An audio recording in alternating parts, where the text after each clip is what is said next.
बिस्मिल्लाहिर्रहमानिर्रहीम। मैं हूँ मुकर्रम अली। एक दफ़ा फिर से आपकी खिदमत में हाज़िर हूँ प्रिमलिंग के सोशल प्लेटफॉर्म से।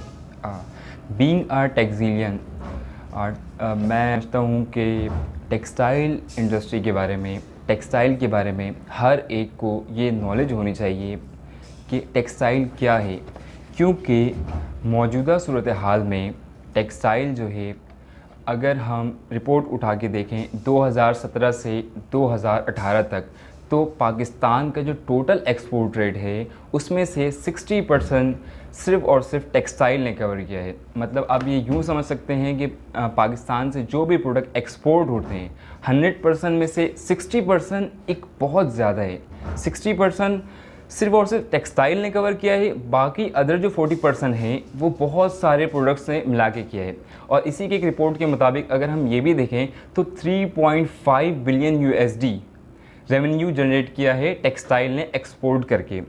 और टेक्सटाइल के कुल जो इंडस्ट्री हैं पाकिस्तान में वो 396 हैं, उसमें से 315 स्पिनिंग है, 44 वीविंग है और 37 जो हैं वो अदर्स हैं।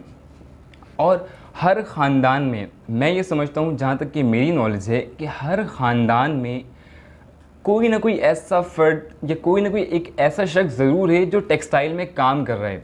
और हम हर रोज़ टेक्सटाइल की चीज़ें यूज़ कर रहे हैं, इवन कि टेक्सटाइल से हम जुड़े हुए हैं। विदाउट टेक्सटाइल हम कोई चीज़ें यूज़ करते ही नहीं हैं। तो हमें टेक्सटाइल के बारे में पता होना चाहिए, क्योंकि एक तो वो एक बहुत बड़ी रेवेन्यू जनरेट करता है, और पाकिस्तान के लिए एक फ़ख्र का बाइस ये भी है कि टेक्सटाइल एशिया में 8वें नंबर पे है। टेक्सटाइल 8वें नंबर पे एशिया में आता है कि एक्सपोर्ट क्वालिटी के हवाले से। तो हमें टेक्सटाइल के बारे में थोड़ी बहुत इन्फॉर्मेशन लाजमी है। तो मैं अगर टेक्सटाइल के बारे में बात करूं कि टेक्सटाइल है क्या है, व्हाट इज़ टेक्सटाइल, तो टेक्सटाइल एक लैटिन वर्ड है जिसमें हम वीविंग, फैब्रिक और क्लॉथ्स वगैरह के बारे में जानेंगे। अगर मैं टेक्सटाइल को इस तरीके से डिस्क्राइब करूं कि टेक्सटाइल में कौन से प्रोडक्ट होती हैं, तो टेक्सटाइल की जो प्रोडक्ट है, जो टेक्सटाइल में जो प्रोडक्ट बन रही होती हैं, शॉर्ट वे में अगर हम बात करें तो कोई भी प्रोडक्ट जो इंटरलेसमेंट ऑफ यार्न और फाइबर से बने उसको हम टेक्सटाइल के प्रोडक्ट कहते हैं। टेक्सटाइल सिर्फ ये नहीं है कि हमारी नॉलेज में है कि हम जो कपड़े पहन रहे हैं ये टेक्सटाइल है, या जो घर में होम फर्निश है या फिर अपैरल है, गारमेंट्स है। सिर्फ टेक्सटाइल ये नहीं है, बल्कि टेक्सटाइल एक बहुत बड़ी फील्ड है।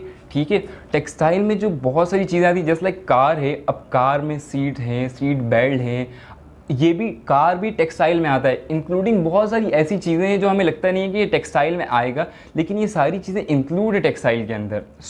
तो टेक्सटाइल की अगर हम डेफिनेशन देख लें, कोई भी ऐसी चीज़ या कोई भी ऐसी प्रोडक्ट जो इंटरमीडिएट लेवल या फिर फाइनल लेवल पे किसी न किसी तरीके से टेक्सटाइल इंडस्ट्री से जुड़ा हुआ हो। जैसे अब मैं कार की मिसाल ले लेता हूँ। कार में जिस तरीके से सीट है, अब वो किस एक उसमें फॉर्म है, कपड़े हैं, यार्न है, फाइबर है, तो ये सारी चीज़ें, ये तो टेक्सटाइल की डेफिनेशन भी यही है कि कोई भी ऐसी चीज़ जो इंटरलेसमेंट ऑफ यार्न और फाइबर से बने वो टेक्सटाइल की प्रोडक्ट कहलाती है। तो जस्ट लाइक, तो फिर ये कार की जो चीज़ें, जो मटेरियल है, वो भी कहीं ना कहीं से टेक्सटाइल में जुड़ ली। इसी तरीके से बहुत सारी ऐसी चीज़ें हैं जो हमें लगता है कि यार ये टेक्सटाइल नहीं होगी, लेकिन वो चीज़ें भी टेक्सटाइल में आती हैं। अभी जो मैंने आपको बताया ये टेक्सटाइल के एक्सपोर्ट के हवाले से बताया, टेक्सटाइल की रैंकिंग क्या है एशिया में, पाकिस्तान की टेक्सटाइल की जो रैंकिंग है एशिया में उसके बारे में बताया, टेक्सटाइल कितनी रेवेन्यू जनरेट कर लेता है एक्सपोर्ट से ये मैंने बताया, और टेक्सटाइल के कितने इंडस्ट्री हैं पाकिस्तान में मैंने आपको ये बताया। तो मैं आपको ये भी बताता चलूँ कि टेक्सटाइल में जो रॉ मटेरियल यूज़ होता है, टेक्सटाइल किन रॉ मटेरियल को यूज़ करके वो हमारे लिए प्रोडक्ट्स तैयार करता है। तो उनमें से जो कुछ रॉ मटेरियल जो मैं आपको बता रहा हूँ वो फाइबर है, फिलामेंट है, यार्न है, वोवन है, नेटेड है। ये रॉ मटेरियल टेक्सटाइल यूज़ करता है।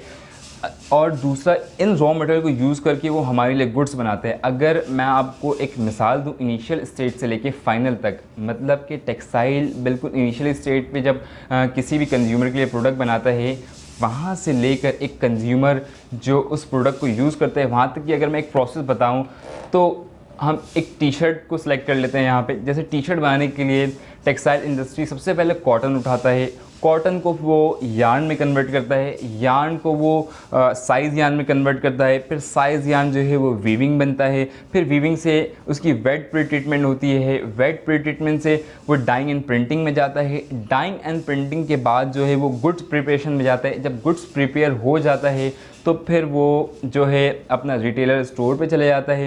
रिटेलर स्टोर पे जाने के बाद कंज्यूमर रिटेलर स्टोर से अपने गुड्स को हासिल कर लेते हैं। तो ये एक टेक्सटाइल की छोटी सी डेफिनेशन है, ये एक टेक्सटाइल के बारे में थोड़ी सी इन्फॉर्मेशन है जो मैंने आपको बताया। मज़ीद ये है कि टेक्सटाइल इतनी बड़ी फील्ड है कि इसको 2 सब सेक्शन में डिवाइड कर दिया गया है।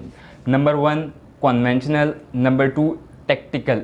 कॉन्वेंशनल और टेक्टिकल में इन टेक्सटाइल को डिवाइड क्यों किया गया है, इस दोनों के दरमियान क्या फ़र्क है, इंशाअल्लाह मैं टेक्टिकल और कन्वेंशनल के बारे में नेक्स्ट वीडियो में एक्सप्लेन करने की कोशिश करूँगा। तो इंशाअल्लाह आपसे अगली वीडियो में मुलाकात होगी। अल्लाह हाफ़िज़।